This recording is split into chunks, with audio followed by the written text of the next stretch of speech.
Welcome, everyone. We're going to give people another minute or two to join, and then we'll get started.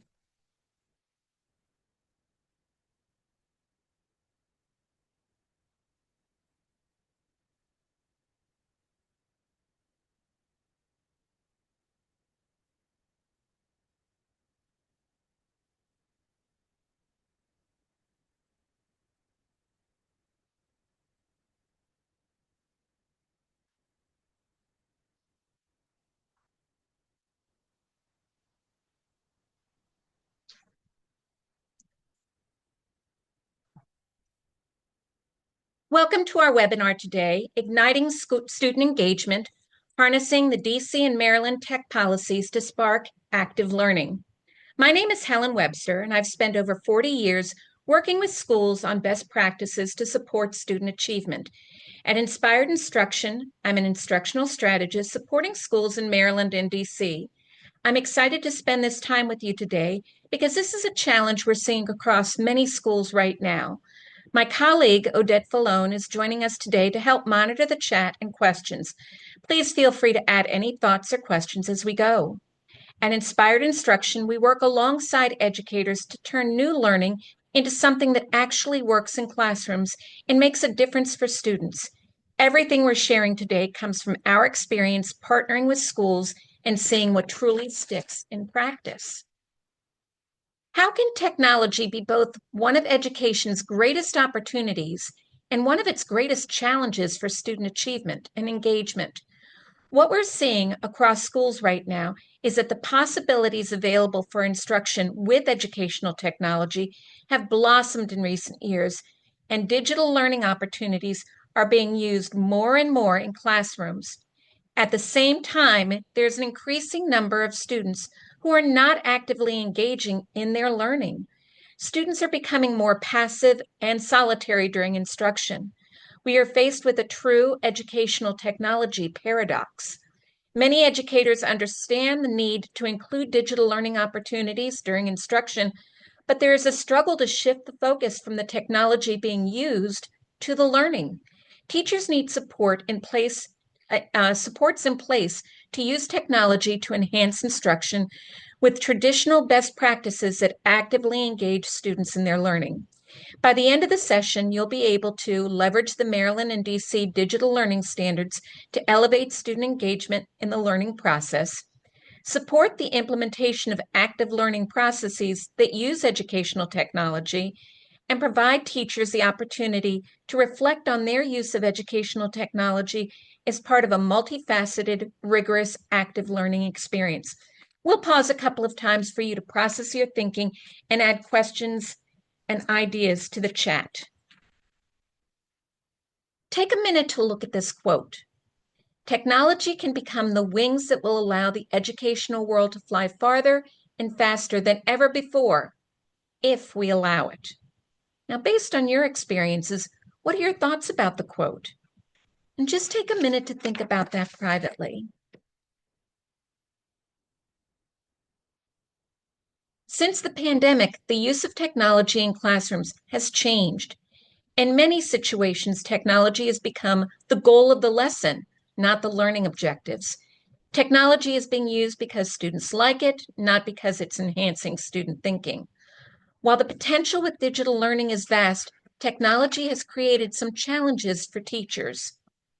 One of the most obvious challenges is students' fixation on personal electronic devices, especially their cell phones. Students do not seem to be interested in lesson activities that don't include educational technology. They are demonstrating lack of focus in class, and they can't control their use of technology. Students' ability to think critically and creatively and to solve problems is suffering. Students are unwilling to take cognitive risks, and they wait for answers to be given to them. Productive struggle in classrooms is itself struggling. To me, one of the most concerning challenges is students' inability to communicate with others. They avoid having conversations where they need to work collaboratively and lack the social skills to engage in active listening, problem solving, conflict resolution, and compromise.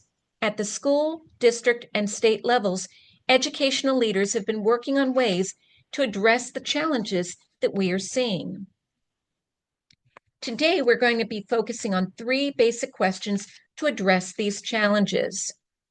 How can we circumvent the challenges presented by students using educational technology? How can standards and guidelines help to facilitate the use of educational technology to enhance instruction? And how can instructional leaders support teachers in the effective use of educational technology? The power of educational technology cannot be denied. When used purposefully, digital learning can add a whole new level of instructional opportunity into the classroom. Among the many benefits, teachers can use digital tools and applications to create customized learning experiences for students. Technology provides opportunities for teamwork well beyond elbow partners or table groups. Through digital platforms, diverse ideas and perspectives of individuals far beyond their classroom walls are available to students. Teachers are able to provide real-time feedback to students as they are working on a document. Students can ask questions and receive answers without ever raising their hands in class. Digital applications can provide accessibility to all students. Within one platform, a student can have a document read to them or read it themselves. Translations to different languages can happen. Responses can be dictated, typed, or written manually. What was once a challenge for teachers now can be managed efficiently and confidentially. The use of technology is motivating to students. Platforms like Google Suite, Canva, and Prezi provide a range of communication tools for students. One of the most powerful benefits of educational technology is the ability to provide a vast web of resources on every subject under the sun. And finally, understanding digital tools and applications and how they are used to support learning and day-to-day life will bolster students as they move beyond K-12 education. As I mentioned, despite the many benefits of educational technology, they are not being fully realized, and challenges have developed that may impede student academic success. One study focusing on screen time during the school day indicated that 53% of teachers surveyed stated that students were on devices for 3 hours a day, with an additional 27% of teachers reporting at least 5 hours each day. That equates to 80% of students spending at least half their school day on electronic devices. In another study, teachers reported that educational technology, or EdTech, was being used in place of other instructional opportunities, even when those other activities or strategies were a better fit and more appropriate to the lesson than the technology used. 3/4 of school leaders in one poll stated that lack of student focus in class has had a significantly negative impact on their learning. And one other study showed that secondary school students generally spend at least 1 hour during instructional class time on their phones. Most often, students were on social media platforms, video platforms, or playing games. As a result of the effects of technology use on students and the learning environment, local systems around the country have begun establishing standards, policies, and guidelines to ensure that technology is being used to enhance learning and minimize the adverse effects that have impacted students' social emotional wellness, mental and physical health, executive and cognitive functioning, and academic performance. While cell phone use in schools had been increasing steadily prior to the pandemic, when students returned to schools after the shutdown, they were seemingly addicted to their devices to the extent that cell phones had almost become an extension of their bodies. It's understandable that students had developed this attachment to their electronic devices because for so long these devices had been students' only connection to others. This doesn't change the fact that cell phones became a massive distraction in classrooms when students returned to in-person learning. Many systems, including DC and Maryland, have adopted cell phone and personal electronic device policies. In Maryland and DC, personal electronic devices are prohibited from use during the school day. Any device on the school property must be turned off and stored away. While the DC policy went into effect in August 2025, The Maryland policy does not go into effect until the 27-28 school year. Until that time, each district must determine its own system. However, most of those systems designed by those districts closely align to the policy that Maryland has established. In response to the growing use of educational technology, Maryland and DC have established digital learning standards for students, identifying the knowledge and skills students need to be developing with regards to technology. The Maryland and DC standards are aligned to the International Society for Technology and Education, ISTE, standards. In addition, Maryland has adopted the Maryland Health and Safety Best Practice Guidelines for digital devices. These guidelines focus more on how technology should be used to ensure the health and safety of students. The standards and guidelines are parameters that teachers should consider when developing a well-rounded lesson. As we go over the standards and guidelines, think about how you have seen them implemented in your classrooms. The DC and Maryland standards are framed around 7 broad areas with specific objectives for each one. Each area focuses on knowledge and skills students need to develop to become digital learners in our 21st century global society. Understanding these standards can help educators focus instruction and the use of technology to intentionally build these skills through instruction. The empowered learner focuses on building skills to leverage technology so students can take an active role in selecting how they will choose and achieve their learning goals. This standard also references how students can provide feedback to teachers about how instruction supports their learning. The Digital Citizen Standard references the rights and responsibilities students have and how to make safe, ethical, legal, and informed choices about their technology.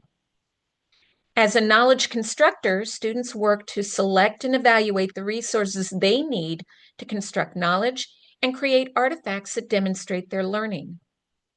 The Innovative Designer Standard focuses on how students use a variety of technology tools within a design process where they identify and research problems and then create innovative solutions.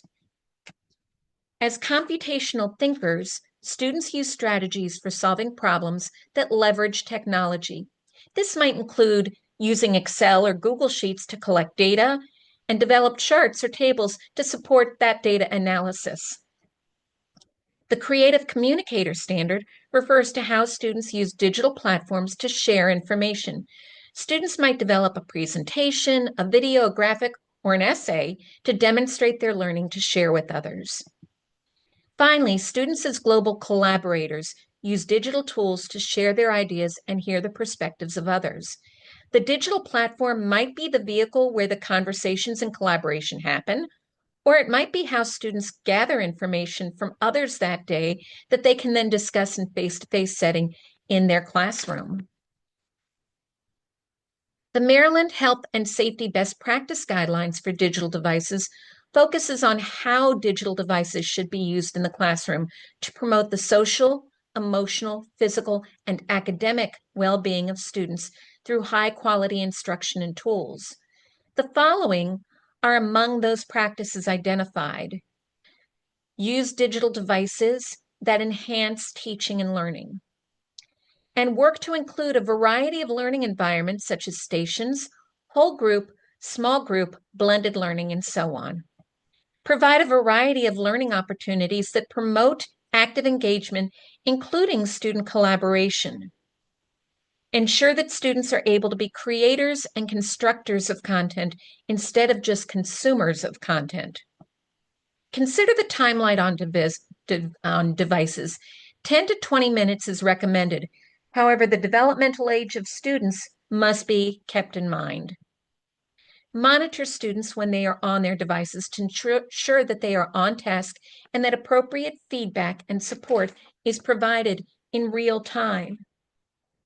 And use the principles of UDL to provide options for how students are able to access content, process information, and demonstrate their learning. In order to create a climate where we can embrace and fully implement the digital learning standards and guidelines, it is important that we shift our thinking about educational technology. We want to move from a mindset that EdTech is used because students like it and are motivated anytime they can open their Chromebooks. Or that the primary use of technology is the convenience associated with assigning work.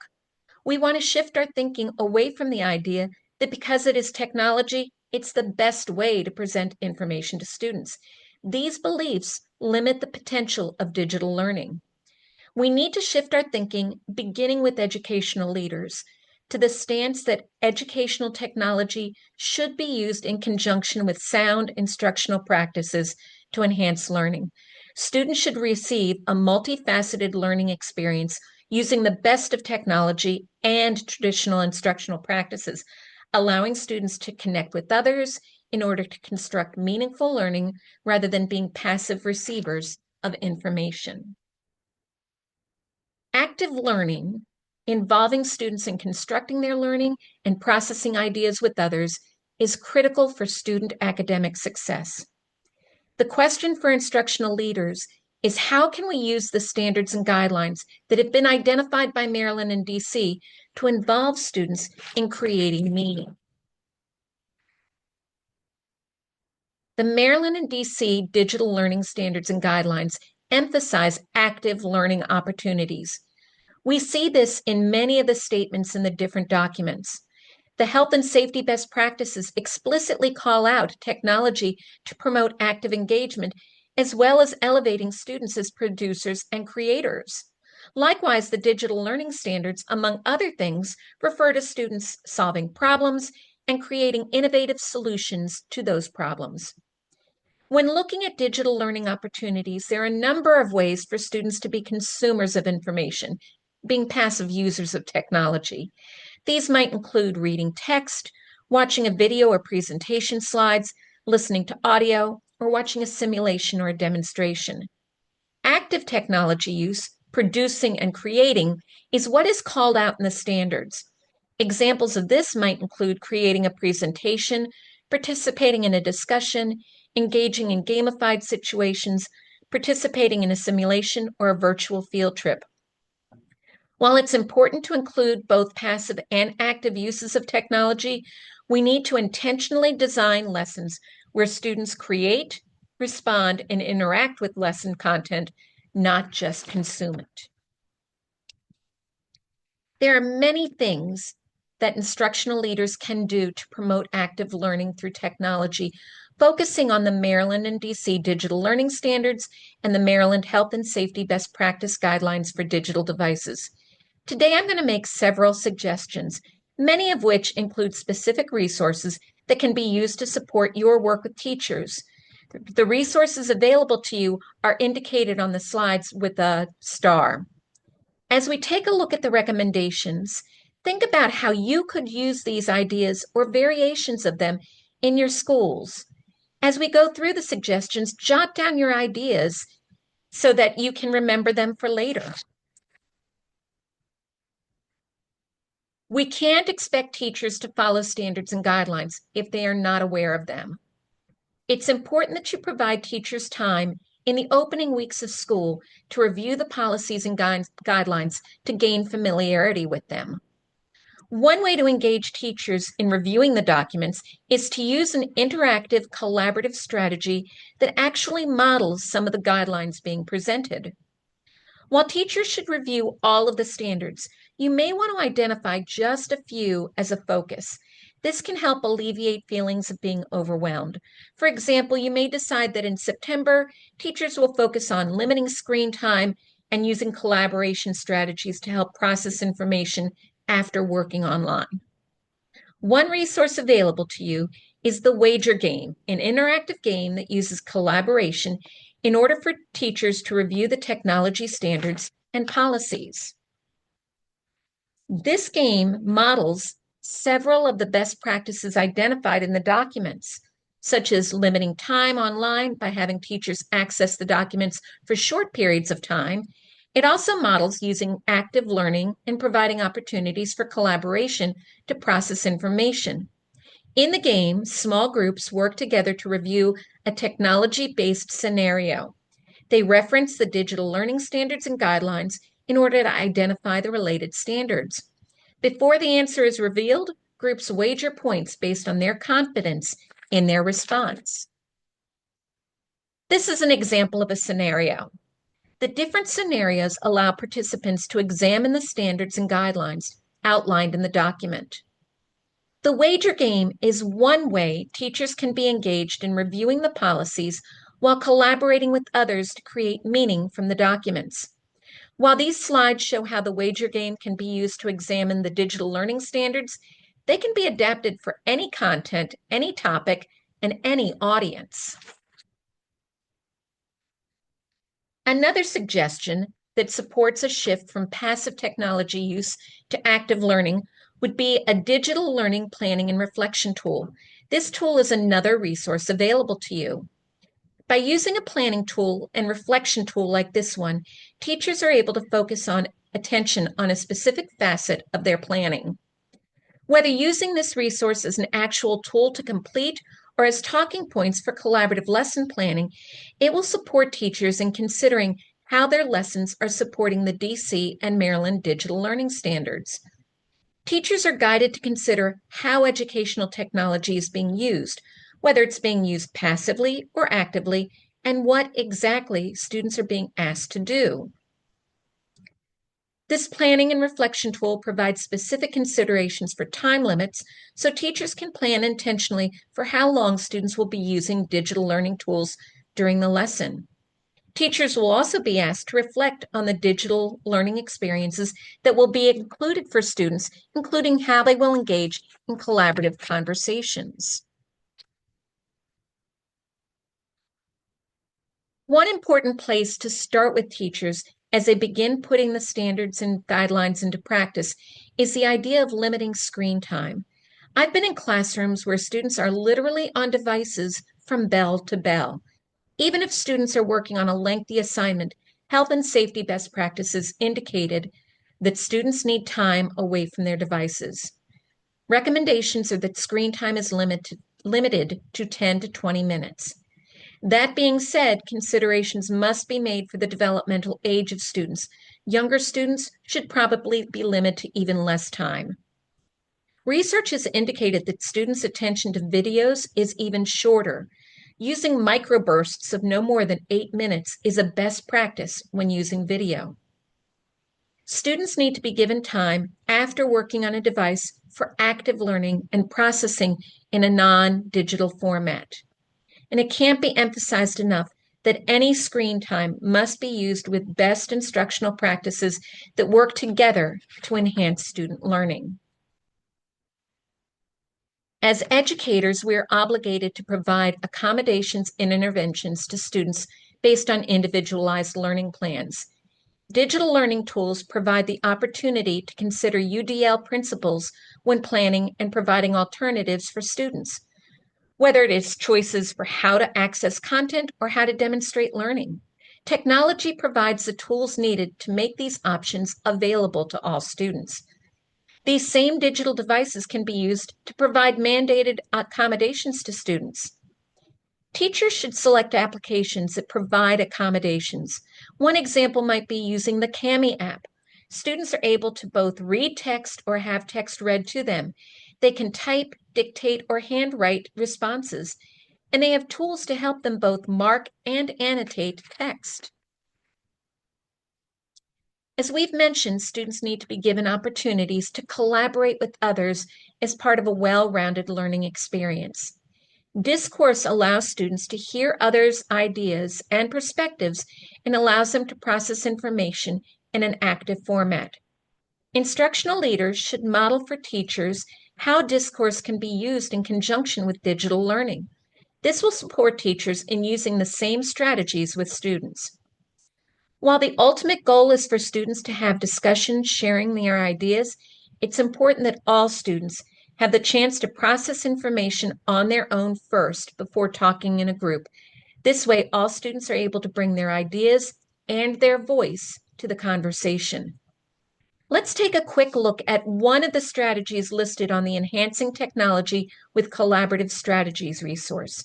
This resource shows the digital platform, the purpose of the activity, and how a specific discourse strategy can be used. Directions are also provided explaining how students will engage with technology, use collaborative conversations, and demonstrate individual learning. One of the strategies uses the learning platform Kahoot, which is a favorite among students that I've engaged with.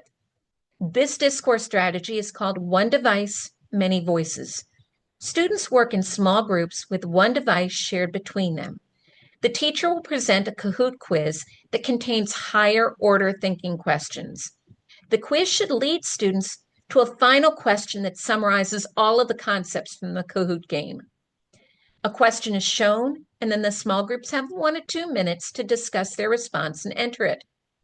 After all the questions, students are shown the final prompt, that final question.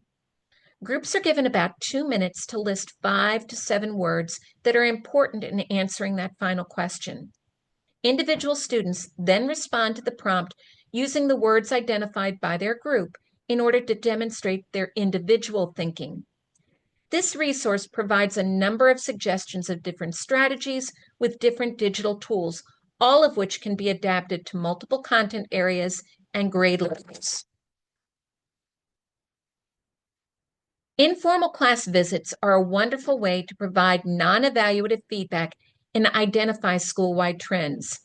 This resource, which is available to you, is a template for class visits. Add 2 or 3 look-fors based on the digital learning standards and guidelines as a focus for the class visits. The capture sheet provides a place to record what the teacher said or did to demonstrate the look-fors and another place to identify opportunities for upgrades. Here's an example of what a completed class visit capture sheet might look like. One school-wide look-for is limit time on devices. In one class, the teacher used a Padlet activity for brainstorming that lasted about 5 minutes. Students also viewed a 7-minute video clip. Both of these observations supported the idea of limiting time on devices. One area for upgrade is based on the fact that the teacher had students working individually for the remainder of the class period, answering online questions about the video. An upgrade might be to have students answer questions in groups offline. This would help adhere to the time limits and create an active learning collaborative situation. The final suggestion is to ask key questions. Coaching questions help teachers reflect on their instruction and empower them to determine next steps to improve their practice. By asking questions based on the digital learning standards and guidelines, instructional leaders can support teachers in elevating these guidelines into instruction. It's suggested that coaching focuses on one specific topic at a time based on teacher needs or school-wide trends. Asking too many questions covering a number of standards might be overwhelming and make it difficult for teachers to identify next steps. This resource, which is available to you, provides question suggestions for each of the standards and guidelines. So let's come back to what matters most. Educational technology, when used purposefully, has the potential to ignite learning.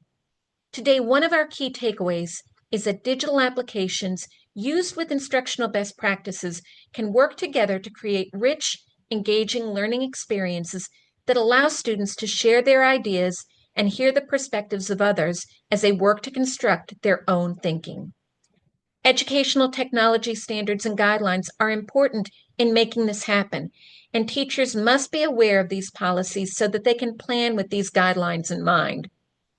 In order to shift students from passive, isolated, disengaged learners, the focus of instruction must be on active learning opportunities using technology to enhance instruction.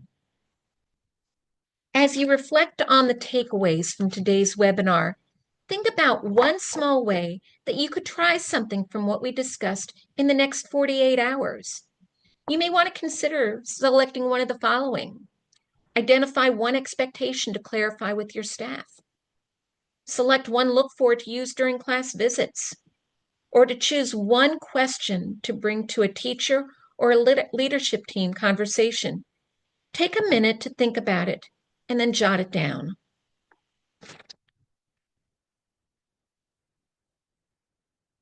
During our webinar today, I referenced 5 specific resources that can support you as you work with teachers on elevating student engagement. After today's meeting, all participants will get a recording of the webinar and links to these resources. Reviewing Policies, the Wager Game, combines accessing information online with an interactive game introducing policies to teachers. This includes an editable set of presentation slides so that the game can be adapted to any situation. Digital Learning, Planning, and Reflection Tool provides a guide for planning to ensure that key elements of best practices for digital devices are considered in the planning process. Enhancing Tech Tools with Strategy Suggestions shares a variety of technology tools combined with discourse strategies to support active engagement and collaborative processing of content. Focused Look For Capture Sheet provides a template where a few look-fors from the standards and policies can be used as the focus for informal class visits. And finally, the Technology Integration Coaching Question shares possible conversation prompts based on the standards and guidelines to support teachers as they consider their use of technology as part of a well-balanced learning experience. As you continue this work, know that you don't have to figure it out on your own. We're always happy to be a thought partner if you want to talk through ideas or challenges. Please take a minute to use the link that's in the chat, and you can also see the URL up on the screen to share your feedback today. Your opinion is very important to us. If you have any questions, feel free to add them to the chat, and we can take a few minutes answering them. And I want to thank you so much for joining us today. Enjoy these remaining days of summer break and have a wonderful 26-27 school year. I'm just going to check for the chat. All right.